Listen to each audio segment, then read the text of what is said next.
queridos alunos. Vamos aqui para a segunda aula, a segunda parte a respeito do Sócrates. Sócrates, o agir humano. Nessa aula nós vamos falar sobre a relação de Sócrates com os sofistas e também a condenação. Felicidade é a meta. Esse tema vai mostrar para nós exatamente uma das questões principais de Sócrates, né? O Sócrates tinha uma preocupação com a questão da felicidade. Para ele, a felicidade se chamava eudaimonia, que é a felicidade plena no grego, né? E quais são as questões humanas que envolvem, então, essa felicidade, segundo Sócrates? Nós vivemos uma sociedade ligada à questão do materialismo e do individualismo. Na época de Sócrates, século V, também era assim. Muita coisa não mudou. Hoje, o materialismo e o individualismo é recheado com requintes ligados à questão do poder e da moeda, né? O desnorteamento individual, o indivíduo perdido, o indivíduo que valoriza muito mais a cultura hedonista, a cultura do consumo, a cultura do prazer. Esse prazer desregrado não é o prazer, né, de essencial, é o prazer de mundo, né? E mostra exatamente a perda do sentido da vida em razão do indivíduo não se encontrar nesse mundo. Ele está sempre em busca de pseudos verdades ou de pseudos bens que não significam exatamente o verdadeiro sentido, aquele que poderia nos levar ao encontro da verdadeira e suprema felicidade. O mundo, então, exclui aqueles que não participam desse mundo individualista. Necessariamente, sobretudo hoje, na atual sociedade capitalista, é preciso ter dinheiro, porque dinheiro é sinônimo de, entre aspas, felicidade. Consumo é sinônimo de felicidade. Então, a realização pessoal se passa pelo dinheiro, se passa pelo consumo, se passa pela aparência. Roupas bonitas, bijuteria, envolvimento com o corpo, a noção de prazer, essa noção de prazer como forma de prazer desregrado. Isso tudo, né, nos leva a uma verdadeira confusão do verdadeiro sentido da felicidade. Então, o Sócrates já questionava isso no século V a.C., né?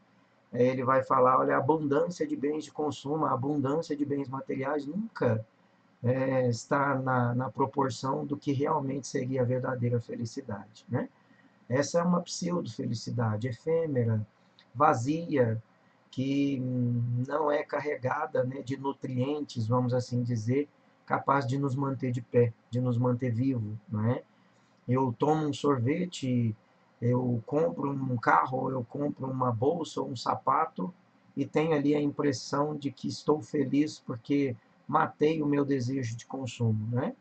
E outro Sócrates vai dizer que isso é apenas a banalização, isso é apenas a fuga da verdadeira e autêntica felicidade que nós vamos encontrar num caminho de retidão, num caminho do bem, né, com hábitos que nos levem ao comportamento, ao aprimoramento da nossa essência, sobretudo.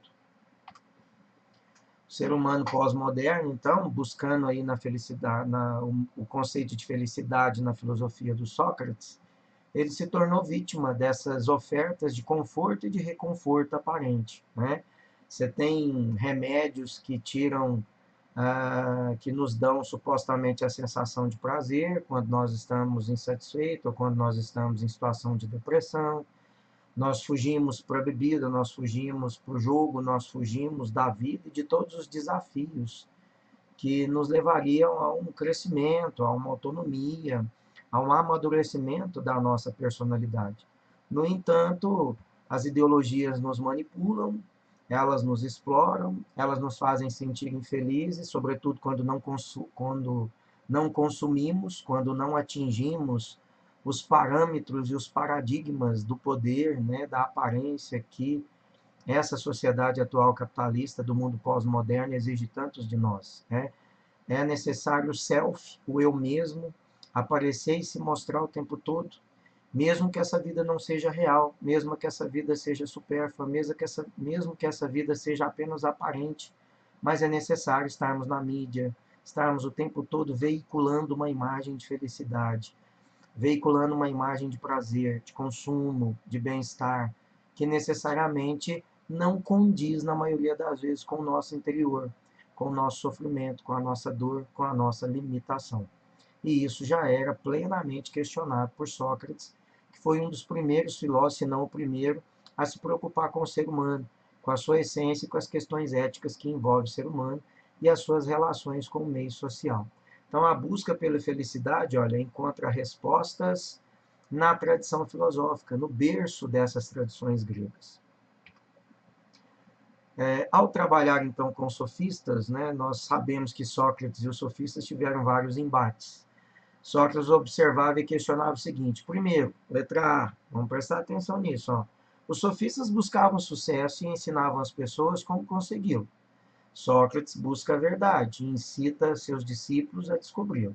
Então, enquanto os sofistas estavam preocupados apenas em convencer, estavam apenas preocupados com uma disputa de argumentação, né, de vaidades de quem venceria ou não o debate, típico de quando a gente vê debates políticos eleitorais pela televisão, né? É, os eleitores de um determinado candidato ficam todo eufórico porque supostamente o seu candidato venceu a argumentação do debate, né? Enquanto que a gente vê um debate totalmente vazio de medidas, de política, de conhecimento, fica sempre no vai e vem de provocações e de agressões mútuas para ridicularizar a imagem do seu oponente, típico do que faziam os sofistas na Grécia Antiga. Então, o Sócrates se comprometia com a aletheia, com a verdade, enquanto que os sofistas só queriam convencer. Né? B.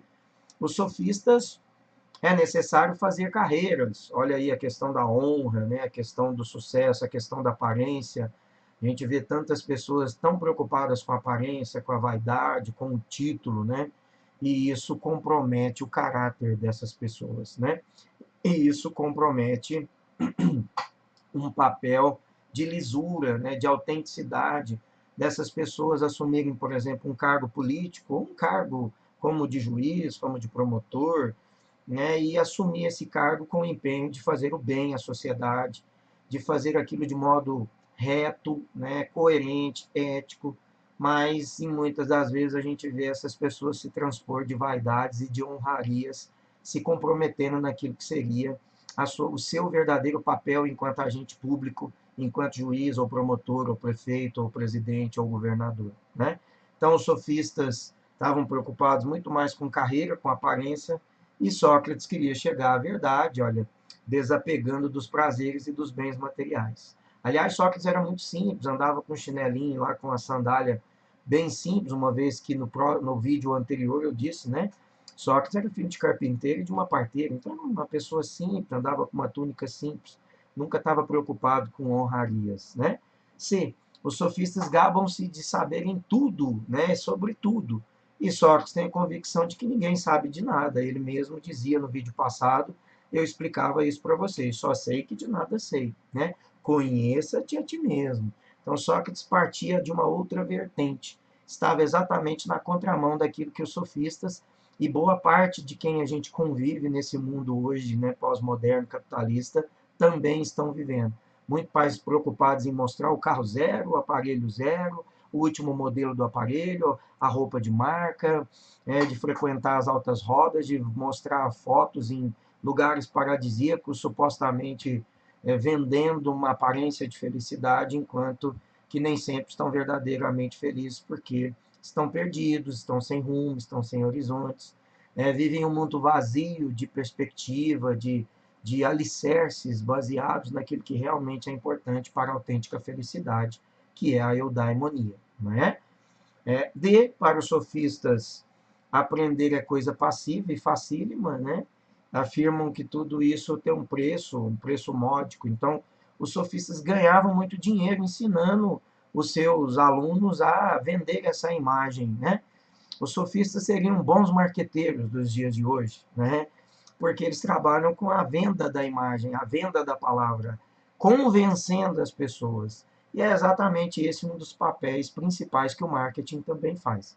Fazer a gente mudar a opinião em relação a algum produto ou alguém, vender uma imagem que nem sempre é verdadeira desse alguém e me convencer de que esse alguém é o salvador, é o mito, tradicionalmente o que passaria o mundo a limpo e resolveria todos os problemas, né? e na prática a gente sabe que isso não é verdade e nunca vai ser, né? As questões que realmente são significativas, importantes e definitivas, você vai levar um bom tempo para construí-las ou reconstruí-las, e você só vai fazer com que realmente essas coisas aconteçam quando a gente investir nos veículos capazes de transformar, como é o caráter, a ética, a moral, a verdadeira política, a formação educacional, e nunca nessa mesmice do poder, da honraria, do consumo ou da aparência, né? Então, muito cuidado com essas questões, porque Sócrates está, na verdade, dando uma aula para nós nessa sociedade atual capitalista, né? Em vermelhinho aí você vai observar, olha, Sócrates defendia que a opinião é individual, mas a sabedoria é universal. E o sábio é aquele que tem ponderação. O sábio não é o que reúne muita informação. O sábio é aquele que sabe julgar, validar, comprovar, né? É humilde, é simples, mas toca exatamente nos pontos cruciais da mudança e da transformação do ser humano, tá? A questão, então, da felicidade e a honestidade é a prática no agir, né? Está fundada nas nossas atitudes, nas nossas verdades, nos nossos compromissos e comprometimentos com o outro, comigo mesmo e com a sociedade. A doutrina socrática identifica o sábio, então, como aquele que é virtuoso, com aquele que é formado, né, formado do ponto de vista do equilíbrio emocional, com aquele que tem grande experiência de vida, com aquele que tem o bom senso, com aquele que tem a humildade, com aquele que reconhece que está aprendendo. Daí a ideia de só sei que de nada sei, né? O conhecimento tem por finalidade tornar possível a vida moral, o processo de adquirir o saber, o diálogo, o debate, a argumentação plausível, capaz de iluminar o caminho das pessoas e levar aqueles que menos conhecem a demonstração clara de onde está a verdadeira felicidade. E não na argumentação retórica, supérflua, mundana, apenas para convencer, assim como uma prática ou uma placa de marketing, né? Isso é importante a gente observar. Quem foram os sofistas, então? Eram conhecedores de filosofia ou professores particulares de filosofia que cobravam caro para dar aula, né, para ensinar a prática do convencimento aos seus alunos, né? Então, a grande preocupação dos sofistas era ensinar sofismas, né? A grande arapuca, juntamente com a retórica, para levar os outros a convencer. Debates persuasivos, argumentação vazia, usavam do jogo de palavras, o jogo simbólico de palavras de argumentação, para convencer alguém de que essas coisas não eram verdadeiras, né? Então, os sofistas usavam dessa prática e eram professores viajantes, né? Sem nenhum compromisso com a verdade, com a ética e com a moral. Os sofistas davam aula de eloquência, de convencimento, usavam da técnica da retórica, ó, que daqui a pouquinho eu mostro para vocês. Queriam que os alunos então falassem muito bem, argumentassem muito bem, debatessem muito bem e saíssem vencedores dos debates, né? Daí a ideia do Sócrates de criar a ironia no método da aula passada, em que ele usava da ironia para dissuadir os seus interlocutores que queriam ridicularizá-lo em praça pública.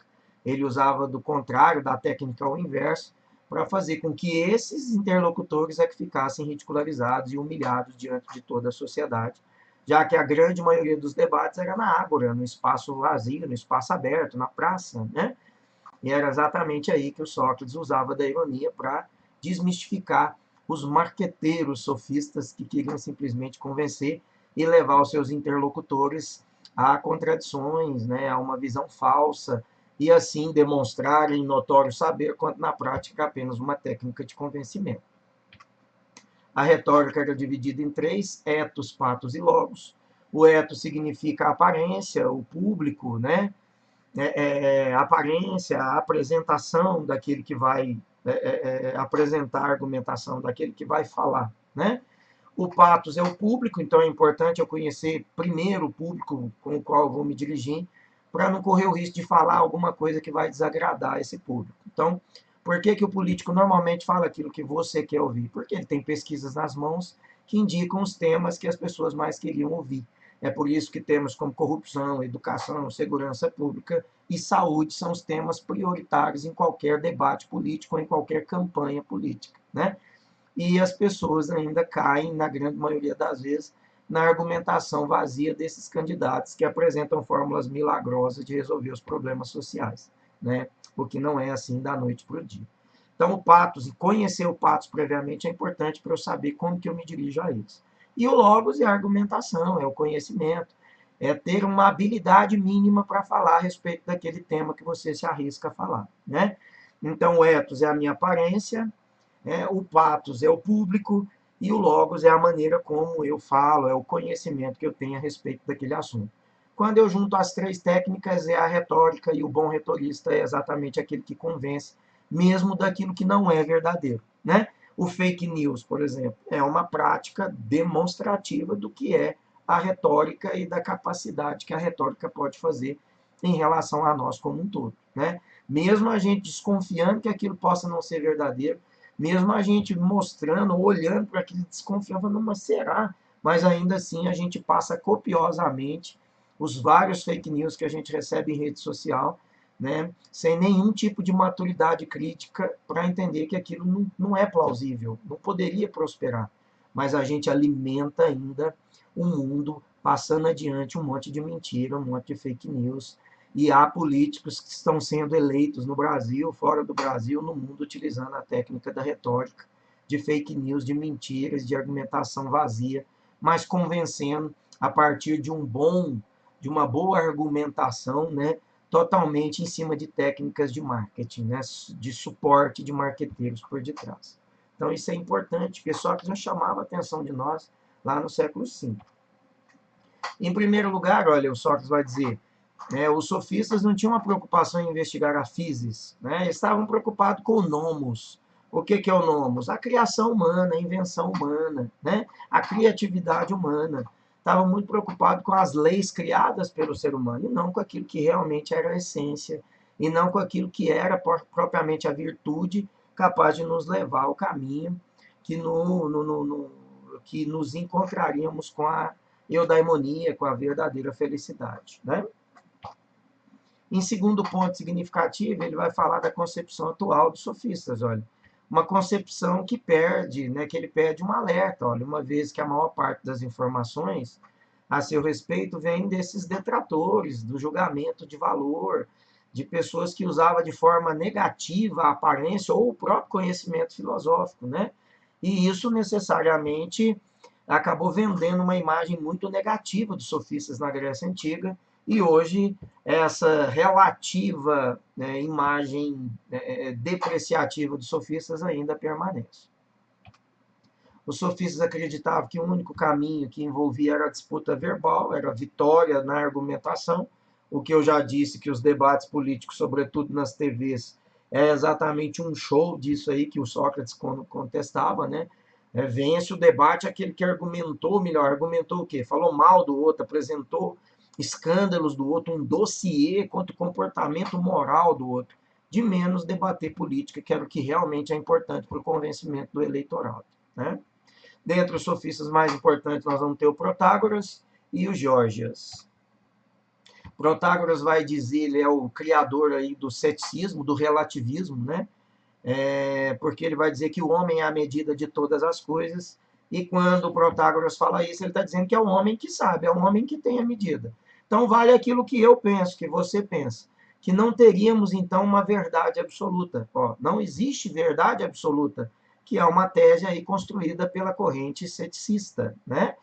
E é exatamente com o Protágoras que ele vai difundir a ideia do relativismo, onde a gente até vai falar, é relativo. Se eu disser que eu gosto de Giló, isso é relativo. Fulano é bonita, não, é relativo. Então, o relativismo é exatamente a chave que abre a porta para eu dizer que não há uma verdade absoluta, que vale o que eu penso, o que eu acho. E a gente, quantas vezes a gente vê isso, sobretudo nós, professores, a gente vê isso quando corrige uma prova, né, de humanas, e o aluno quer que a gente entenda que a opinião dele é aquela, e eu tenho que aceitar a opinião dele, mesmo que a opinião dele seja diferente daquilo que o filósofo falou, ou com aquilo que a gente estudou e que tem na apostila ou que tem nos livros. Mas por ser subjetivo demais, todo mundo pensa que humanas vale o que eu penso e pronto, acabou. Né? Que não há uma verdade absoluta. E isso, infelizmente, não é verdadeiro. É exatamente por conta desse relativismo que a gente tem esvaziado as verdades, esvaziado as virtudes, que são as ponderações mínimas para a gente fazer o bem, para a gente ter honestidade, para a gente seguir com uma sociedade mais justa, mais equilibrada, mais igualitária, tá certo? Outro sofista importante aí, ó, em Atenas, né, que também usava muito da retórica, né, o Gorgias, ele vai falar do dono do não ser ou da natureza, né? Não existe realidade alguma, quer dizer, olha, esvazia totalmente a possibilidade da gente acreditar no viável, né, gente, no concreto. É mais ou menos como a gente falar da argumentação de que a Terra é plana, como hoje a gente tem alguns aí falando. Quer dizer, mesmo contrariando a ciência, a pesquisa de tantos séculos, mesmo com todas as provas e contraprovas, aí aparece alguns falando que a Terra é plana e ainda tem alguns que acreditam que seja de fato, né? A mesma coisa, não existe realidade alguma, quer dizer, é uma forma totalmente vazia, é uma forma totalmente de te deixar sem esperança, sem horizonte, sem rumo, e é por isso que é fácil eu te convencer, né? Se eu estou numa encruzilhada e eu não sei qual caminho ir, para mim qualquer caminho serviria, já que eu estou perdido. É exatamente por isso que nessa sociedade atual ganha quando eu deixo as pessoas perdidas. A ideologia tem o papel de dissuadir, de nos tirar do foco, porque é exatamente esse o grande objetivo de quem domina, de quem está no poder e de quem quer que a gente tenha uma visão bem rasa e superficial daquilo que realmente é concreto e que poderia mudar a nossa vida. Sendo o homem a medida de todas as coisas, olha, o conhecimento humano estaria limitado pelos sentidos, por aquilo que eu acho, por aquilo que eu necessariamente vejo e pronto, acabou, né? Não haveria um acordo de uma virtude maior, né? Não haveria, por exemplo, o amor, a justiça, a bondade, a lealdade, a generosidade não seriam uma virtude, não seriam supremas, né? Valeria de acordo com a opinião de cada um, né? É exatamente a falta de perspectiva, de sentido e de virtudes que a gente tem uma autodestruição humana e da sociedade em que a gente está vivendo, marcada por individualismo, por violência, por uma série de problemas graves de individualismo, né, que vão repercutir na desigualdade, uma série de prejuízos sociais. O movimento sofista, então, se caracteriza, olha, em ter uma atitude relativista, de falar que tudo é relativo, que assim não há verdade nenhuma. Seu relativismo é gnosilógico, ou seja, ao negar que o homem possa conhecer a verdade, ele está dizendo que nós nunca vamos saber verdade nenhuma, né? Sua postura cética de não acreditar em nada, né? Os céticos eram tão, eles duvidavam da própria dúvida, gente, né?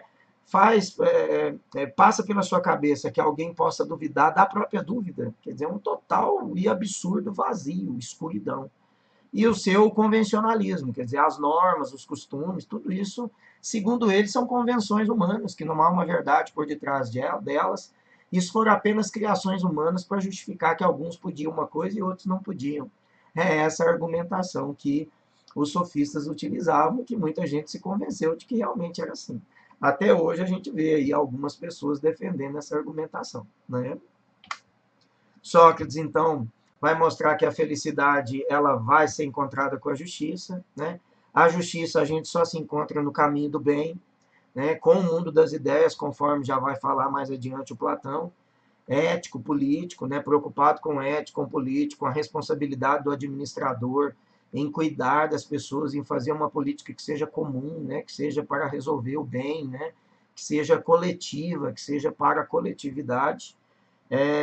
Individualmente, quer dizer, os indivíduos hoje no mundo pós-moderno estão preocupados com o individualismo, estão preocupados com o próprio bife, né, o próprio pedaço, né, e com isso eles deixam de perceber o outro, de valorizar o outro, de entender que o outro também é ser humano, que o outro também precisa de carinho, de amor, que o outro também precisa comer, que o outro também precisa se proteger, que o outro não pode morrer, né, que o outro também tem a necessidade e o direito de cuidar de seus filhos. E normalmente a gente vive num jogo de muito egoísmo, em que aquele que tem poder ou tem mais poder econômico ou dinheiro acaba se dando bem e não está muito preocupado, na grande maioria das vezes, com aqueles que têm menos, com aqueles que têm muito pouco ou quase nada, né? Esse é o fruto da desigualdade de grande parte dos problemas sociais que a gente tem, inclusive atualmente, no Brasil e no mundo. Sócrates é uma figura marcante, né, aí dentro a partir dos pré-socráticos. As ideias principais dele nós já falamos algumas no vídeo passado, mas ele vai falar da ideia de que Deus me ordena cumprir a missão do mundo, né, filosófico, investigar meu próprio íntimo e os outros homens. Então, Sócrates estava preocupado com o meu próprio eu, né? preocupado com a formação do caráter humano, com aquilo que nós temos e que podemos oferecer. O conhecer a si mesmo é importante para eu conhecer o outro, para eu resolver o outro e cuidar também da sociedade. Da gente saber se conduzir pela vida, né? Não com menos aparência, com menos orgulho, com menos selfies e com menos consumismo, mas muito mais autenticamente voltado para o caráter, para o bem, para o cuidado, para a reciprocidade, né? Com o outro. Isso é muito importante porque é o verdadeiro caminho para a felicidade, para a eudaimonia. O principal objetivo, então, é conhecer a virtude. As virtudes vão ser sempre a referência do bem, nós já dissemos isso, e para a justiça, que são caminhos para levar a gente à verdadeira felicidade. O indivíduo virtuoso é aquele que é sábio, é aquele que tem bom senso, é aquele que não se deixa cair nessas arapucas do consumo, da vaidade, do poder, né, do mundo efêmero, né, dessa felicidade efêmera e passageira que o mundo pós-moderno vende da mesma forma que vendia no século V a.C., né? Para Sócrates, o homem é a sua alma, psé, né? Entendendo como a razão. A razão é exatamente a sede, né? Aquilo que reúne toda a atividade pensante, ética, moral. O eu consciente é que nos traz autonomia e a autonomia é que nos dá discernimento para viver além do fake news, além do consumismo, além da cultura hedonista, além do individualismo. Então, por isso que é importante o processo de construção da autonomia, né? Aí o autodomínio, olha, autonomia. Nós conseguimos o autodomínio com autonomia, né? Acima de todos esses bens, todos esses prazeres mundanos que só vêm nos afastar da autêntica possibilidade, né, do caráter, do bem, das virtudes que nos levariam à felicidade verdadeira, né? O herói, né, para Sócrates, ó, o herói lá na obra os heróis na literatura homérica vão ser aqueles que venciam as guerras, né, que venciam seus adversários. E quem é o herói para Sócrates? Aí, ó, vencer seus inimigos internos, vencer as nossas limitações, vencer o meu vício, aquilo que me destrói, aquilo que me afasta da verdadeira felicidade, é aquilo que eu tenho que atacar, é aquilo que eu mais tenho que investir para que eu seja considerado um herói segundo a filosofia socrática. A liberdade e a felicidade têm uma ligação intrínseca, segundo Sócrates, né? Enquanto eu estiver preso a bens exteriores, eu estou longe da felicidade. A hora que eu me focar nos bens interiores, aí sim eu vou tocar na minha essência, vai me possibilitar o caminho que vai me levar à eudaimonia. Ó, a saúde da alma é ordem da alma. Essa ordem constitui o homem feliz. O maior valor moral, então, é ser verdadeiro consigo mesmo, é não ficar mentindo ou encobrindo os seus próprios erros. Primeira grande coisa é tomar consciência daquilo que nós podemos, daquilo que nós somos, daquilo que eu ainda não consegui fazer, para que eu possa investir exatamente nisso. Olha. Sócrates foi considerado um subversivo exatamente por causa disso. Ele foi o primeiro a ensinar que a prioridade era a integridade pessoal. E aí ele questionava o comportamento de todo mundo em Atenas. Poder, vaidade, furto, roubo, passar o outro para trás, os donos do comércio que roubavam na balança, no peso, etc. E ele questionava e colocava tudo isso em xeque. Por isso que ele foi considerado um subversivo, né? E isso hoje não é muito diferente, viu, gente? Você vai encontrar palavras aí hoje muito usadas para dizer que aquele cara que está falando que eu estou errado é porque ele é isso, ele é aquilo. Então você não dê ouvido porque essa pessoa não é confiável. Então, uma série de discursos, né, até hoje, que vem condenando alguém para que eu possa automaticamente matá-lo, pelo menos ideologicamente, dentro da minha própria consciência. E isso é importante a gente perceber. Hein? Sócrates mexia muito com as feridas, né? E aí, a verdade consigo mesmo, como eu já disse, né? Deus que vale é o homem ganhar o mundo inteiro e perder a sua alma. O que vale isso? Eu tenho tudo, mas perdi minha alma, perdi a minha essência. E nós vamos lá para o julgamento, então, tá aí. Sócrates foi condenado de blasfemo, ele foi condenado por ser um injusto, por corromper a juventude, ele foi condenado, sobretudo, pelo poeta Mileto, né, rico, curtidor de peles e tal, que Sócrates estava querendo ocupar o lugar de Deus, que estava querendo ocupar o lugar do oráculo, que ele era um blasfemo e era uma má influência para a juventude. E a partir dessa argumentação, mataram Sócrates e ele foi condenado a tomar um copo de cicuta e morreu em praça pública. Tá certo, gente? Ficamos por aqui. Eu espero que vocês tenham curtido, gostado da aula. E nós vamos fazer agora alguns exercícios aí adiante, vai estar anexo a essa aula, alguns exercícios para que a gente pratique, tá bom? Um grande abraço, tudo de bom.